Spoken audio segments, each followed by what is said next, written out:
नमस्कार, मैं हूं संजीव श्रीवास्तव। आप देख रहे हैं 4 पीएम न्यूज़ नेटवर्क। मित्रों, मैदान में हालात कुछ भी हों, जनता का रुख, जनता का मूड, जनता का रवैया कुछ भी संदेश दे, लेकिन जब ईवीएम का काउंट बटन दबता है, तो फिर वोट केवल और केवल कमल, कमल और कमल पर जाते चले जा रहे हैं। बहुत सारे उदाहरण हैं। अभी हाल के कुछ चुनाव उठाइए, तो हम देख या पा रहे हैं जब 5 राज्यों के 2023 में विधानसभा चुनाव 5 राज्यों में हुए थे, तो बहुत कुछ जो वहाँ की रिपोर्ट्स थी, कहती कुछ थी और नतीजे कुछ आए थे। मैं बात वही कर रहा हूँ मध्य प्रदेश, छत्तीसगढ़, राजस्थान की। तीनों सूबों में जो स्थितियाँ निकलती थी, दिखती थी, ज़मीन पर जब हम जाते थे, जनता जो कहती थी, नतीजे उससे बेहद, बेहद उलट आए। तो वो तो एक 2023 की बात थी, फिर साल 2024 में कई चुनाव देखे हमने। 2024 में भी ऐसा ही साफ परिलक्षित हुआ कि हरियाणा में कहा कुछ जा रहा था, वोटरों का रुख, वोटरों का रवैया, जनता का मूड कुछ और था और जब नतीजे आए तो पूरा खेल पलट गया।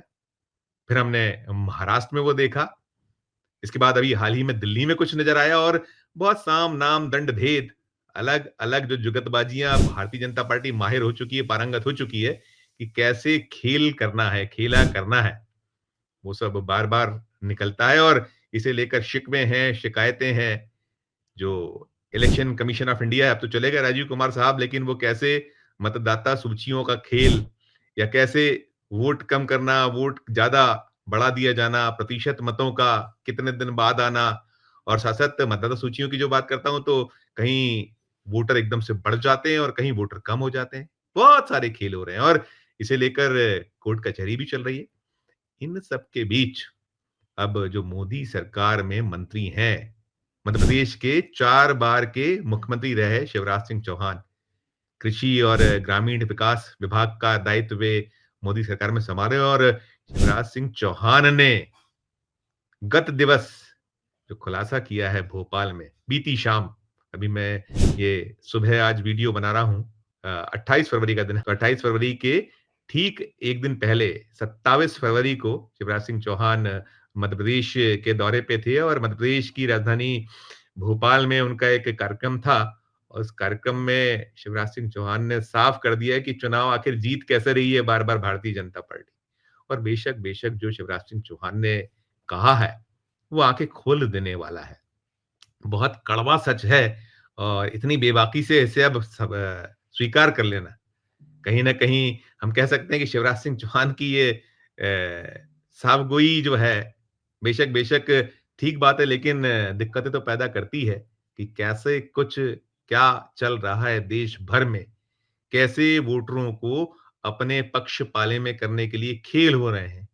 दरअसल शिवराज सिंह चौहान ने स्पष्ट किया है कि जो ये फ्रीबीज़ है, ये एक जादुई लकड़ी है, करिश्मा है ये। ये आप ये दाना फेंकिए और वोट उगाइए।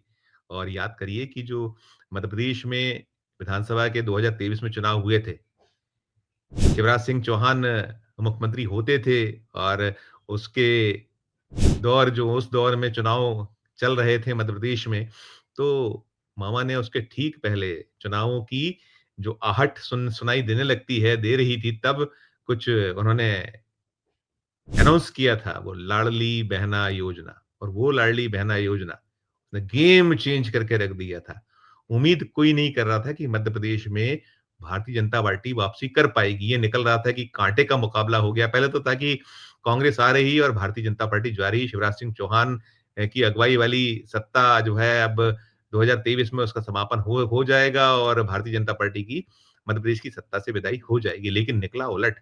और वही जो उन्होंने लाडली बहना योजना का दांव मध्य प्रदेश में खेला था, वो बेहद बेहद मारक साबित हुआ और एक जबरदस्त जो सीटों के साथ बीजेपी की वापसी हुई और जो 230 विधानसभा सीटें मध्य प्रदेश में हैं, उसमें एक 160 प्लस सीटें जीतकर फिर वो एक रिकॉर्ड कायम कर दिया था भारतीय जनता पार्टी ने। तो सीधे-सीधे जो कुछ हुआ था, वो तो अपनी जगह था, फिर इसके बाद ये अब ट्रेंड बन गया। हर एक राज्य ने फिर वही दाँव खेला गया हरियाणा में, वही दाँव खेला गया महाराष्ट्र में, उधर झारखंड में सत्ता में थी वो जो वहाँ झारखंड मुक्ति मोर्चा की सरकार और वहाँ कुछ जो मुख्यमंत्री को जिस तरीके से जेल हुई थी, तो वो कहीं एक सहानुभूति थी और उनकी जो धर्मपत्नी ने वहाँ ज़बरदस्त धुआँधार प्रचार किया था और जिस तरीके से उनके जाने के बाद पार्टी को सँभाला था और तमाम अलग-अलग दाँव खेले थे, तो सारा कुछ अब ये हो गया है कि आप फ्रीबीज़ दीजिए और अब एक चीज़ ये भी है कि कुछ मौकों पर फ्रीबीज़ थोड़ा दूसरे तरीके से वोटर पेश आ रहे हैं, उसमें क्या-क्या चीज़ें हैं, वो तो जाँच का विषय है। जैसे दिल्ली में हमने देखा, दिल्ली में केजरीवाल 12 साल तक मुख्यमंत्री रहे, लगभग-लगभग 3 बार और अंत में आतिशी को आखिरी-आखिरी में सत्ता उन्होंने सौंपी थी और बहुत दाँव खेले थे उन्होंने, बहुत बाँटा था मुफ्त। लेकिन वहाँ दाँव चला भारतीय जनता पार्टी का। क्यों चला? क्योंकि बीजेपी ने चौक कर दिया था। आप पार्टी की जो सरकार थी, वहाँ जो जिस तरीके का द्वंद था, तो जनता ने सोचा कि जो फ्रीबीज़ दे रहे हैं केजरीवाल, वही देने की बात यदि प्रधानमंत्री जी ने कर दी है, तो निश्चित तौर पर वो तो एक सब कुछ होना ही है, जो मिल रहा था मिलता रहेगा और यही कहा था प्रधानमंत्री जी ने कि कोई योजना केजरीवाल जो चला रहे हैं, उसको बंद नहीं किएगा। भारतीय जनता पार्टी ने अपने जो संकल्प पत्र था उसमें कहा था और वो सब चल रहा है और साथ में ये भी कहा था कि जो लाडली बहनें हैं उनको हम राशि इतनी देंगे, केजरीवाल 2100 दे रहे थे, उन्होंने 2500 की घोषणा की थी। अब जनता वहाँ की जो महिलाएँ हैं, महिला वोटर वो टकटकी लगाए हुए हैं। रेखा गुप्ता जो मुख्यमंत्री हैं कि अब जल्दी से जल्दी वो शुरुआत हो। तो सारा कुछ चल रहा है और ये जो शिवराज सिंह चौहान ने स्पष्ट किया है कि उन्होंने कहा है कि जो कई बार वोट दिलाऊ फैसले करने पड़ते हैं, भोपाल में उन्होंने कहा है, तो निश्चित तौर पर वोट दिलाऊ फैसला था उनका और वोट दिलाऊ फैसले की वजह से ही वापसी हुई थी। और बाकी तो साम-नाम, दंड-भेद जो है, शिकायतें हैं, शिकवे हैं, उसकी जाँच-पड़ताल वो अपनी जगह है कि कैसे वोटों का हेर-फेर, चोरी वोटों की, ईवीएम का जो खेला कहीं है कि कैसे जो ईवीएम के मशीनें बहुत वक़्त-वक़्त तक होने के उपयोग बाद भी वो चार्ज रहना, वीवीपैट का खेल, तमाम चीज़ें हैं। तो वो अलग है, राजीव कुमार जी जा चुके हैं, अब ज्ञानेश कुमार जी आ चुके हैं, क्या कुछ होगा, कोर्ट कचहरी चल रही है, निकल के आएगा और निकलने की उम्मीद तो अब नहीं है। लेकिन ये बात जो शिवराज सिंह चौहान ने की है, कि यदि चुनाव जीतना है तो फिर वोट दिलाऊ फैसले करने पड़ेंगे। अब ये प्रत्येक दल जान चुका है और जो जहाँ ताकत में है, अभी तो डबल इंजन का दौर लगातार चल रहा है।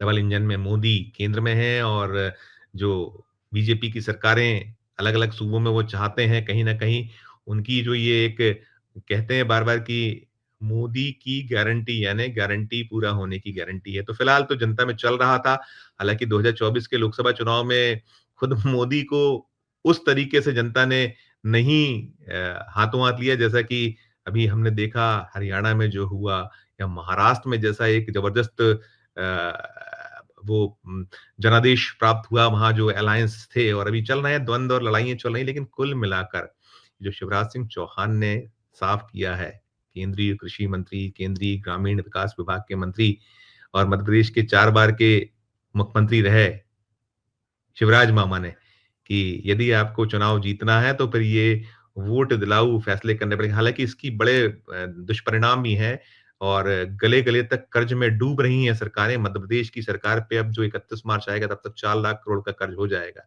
एक दौर में यही भारतीय जनता पार्टी कहा करती थी कि कम्बल ओढ़कर कर्ज लेकर घी पीने से क का कोई औचित्य नहीं, लेकिन अब तो बिल्कुल एक भांग घुल चुकी कुएँ में हर तरफ जो जितने चाहे भारतीय जनता पार्टी के शासित राज्य हों या दूसरी दलों के राज्य हों, वहाँ गले-गले तक कर्ज में डूबने का एक सिलसिला चल पड़ा है। मुफ्त बाँटिए, जनता की जो गाढ़ी कमाई है वो लुटाइए, अपने वोट उससे हासिल कीजिए, सरकार बनाइए और जो कुछ करना है करते रहिए। बाकी खजाना जाए, जो उसकी सेहत भाड़ में, हमें क्या लेना-देना और यही केंद्र की स्थिति है। केंद्र में भी आज 220 लाख करोड़ के लगभग का कर्ज होने वाला है, होने जा रहा है। अगर पिछला आंकड़ा हम देखें जो आधिकारिक आंकड़ा आया था बीते साल, तो 214 लाख करोड़ से कुछ ज़्यादा का आंकड़ा था और जिस तरीके से कर्ज का बेतहाशा लेना या वो प्रक्रिया जारी रही, तो यही माना जा रहा है कि 31 मार्च तक वो भी 220 लाख करोड़ टच कर सकता है। लेकिन वही है कि आप तो वोट की राजनीति करते रहिए और काहे का खजाना, कौन-सा खजाना, कौन से आर्थिक हालात और जुमलेबाजी कीजिए और अपना उल्लू सीधा कीजिए। ये हालात लेकिन जो निकले हैं, जो कहा है शिवराज मामा ने, क्या कुछ टिप्पणी आपकी है? हमारे इस वीडियो के कमेंट बॉक्स में जाकर कीजिएगा। अच्छी लगी खबर तो हमारे चैनल को लाइक कीजिएगा, सब्सक्राइब कीजिएगा, ज्वाइन का बटन दबाएँगे तो और हमारी हौसला अफ़ज़ाई होगी। प्यार और स्नेह बनाए रखिए और देखते रहिए 4 पीएम न्यूज़ नेटवर्क। धन्यवाद, नमस्कार।